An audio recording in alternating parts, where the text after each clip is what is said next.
तो नमस्कार दोस्तों, मेरे चैनल में आप सबों का स्वागत है।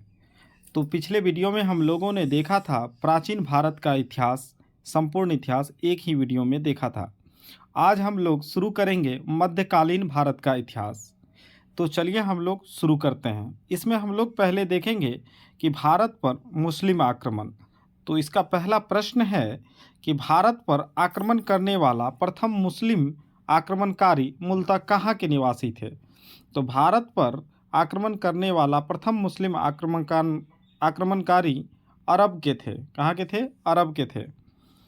दूसरा प्रश्न है, वर्ष 711 में भारत पर सर्वप्रथम मुस्लिम आक्रमण किसके नेतृत्व में किया गया। तो उबैदुल्लाह के नेतृत्व में वर्ष 711 में भारत पर मुस्लिम आक्रमण किया गया था। आगे नोट है, वर्ष 712 ईस्वी में मोहम्मद बिन कासिम ने सिंध के राजा दाहिर को पराजित कर थट्टा के समीप स्थित देवल बंदरगाह को अपने अधिकार में ले लिया था। वर्ष 712 ईस्वी में मोहम्मद बिन कासिम ने सिंध के राजा दाहिर को पराजित कर दिया था और थट्टा के समीप जो देवल बंदरगाह था उसको अपने अधिकार में ले लिया था। अगला प्रश्न है, सिंध के क्षेत्र में मोहम्मद बिन कासिम ने अंतिम विजय किस नगर पर प्राप्त की थी। तो सिंध के क्षेत्र में मोहम्मद बिन कासिम ने अंतिम विजय मुल्तान पर अर्थात स्वर्ण नगरी पर प्राप्त की थी। अगला प्रश्न है कि भारत में जजिया कर लगाने वाला प्रथम शासक कौन था। तो भारत में जजिया कर लगाने वाला प्रथम शासक मोहम्मद बिन कासिम था। जजिया कर गैर हिंदुओं से लिए जाने वाला एक धार्मिक कर था। अगला प्रश्न है, वर्ष 712 में भारत पर सिंध क्षेत्र में अरबों द्वारा किसका प्रचलन प्रारंभ किया गया। तो अरबों द्वारा 712 ईस्वी में भारत में ऊंट का पालन तथा खजूर की खेती का आरंभ किया गया था। अगला प्रश्न है, अरबों के पश्चात भारत में किन विदेशी आक्रमणकारियों का आगमन हुआ। तो अरबों के पश्चात भारत में तुर्कों का आगमन हुआ। अगला प्रश्न है, तुर्की में गजनवी वंश की स्थापना किसने की। तो तुर्की में गजनवी वंश की स्थापना अल्पतगीन गजनी के द्वारा किया गया था। अगला प्रश्न है, भारत पर प्रथम तुर्की आक्रमण किसके द्वारा किया गया। तो भारत पर प्रथम तुर्की आक्रमण सुबुक्तगीन गजनी के द्वारा किया गया था।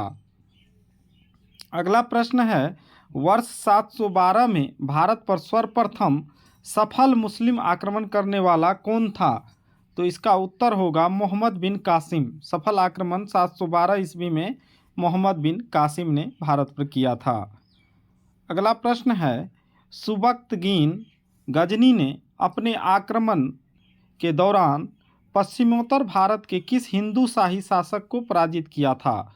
तो यह शासक था जयपाल। जयपाल हिंदू शाही शासक था जिसको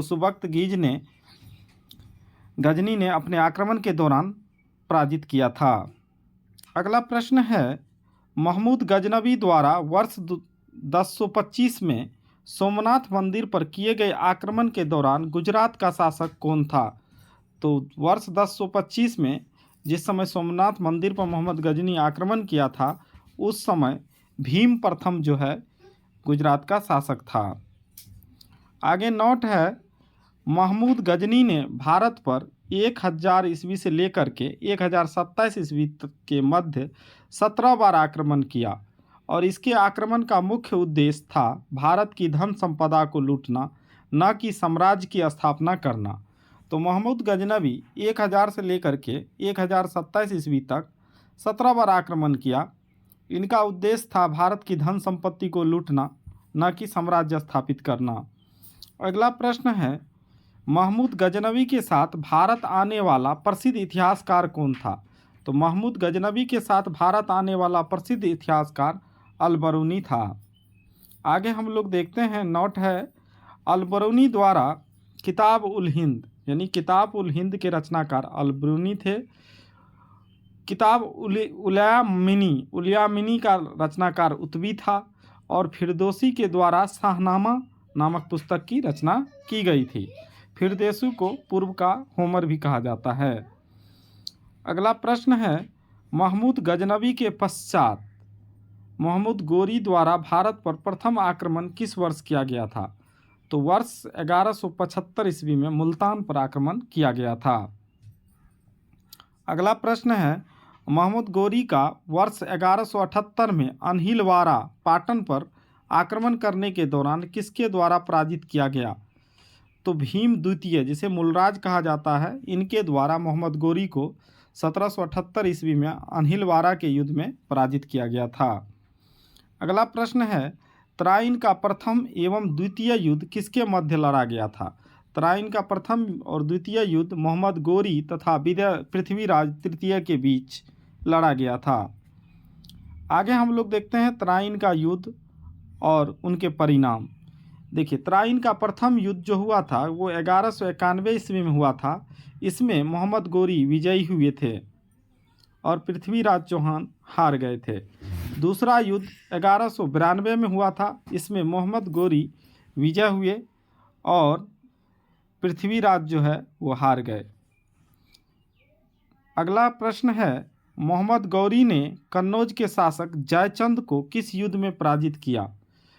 तो मोहम्मद गौरी जो है जयचंद को चंदवार के युद्ध 1194 ईस्वी में लड़ा गया था, इसमें पराजित किया था। अगला प्रश्न है, मोहम्मद गौरी के साथ भारत आने वाले प्रसिद्ध सूफी संत कौन थे? तो मोहम्मद गौरी के साथ जो प्रसिद्ध सूफी संत आए थे उसका नाम था शेख मुइनुद्दीन चिश्ती। शेख मुइनुद्दीन चिश्ती गौरी के साथ भारत आए थे।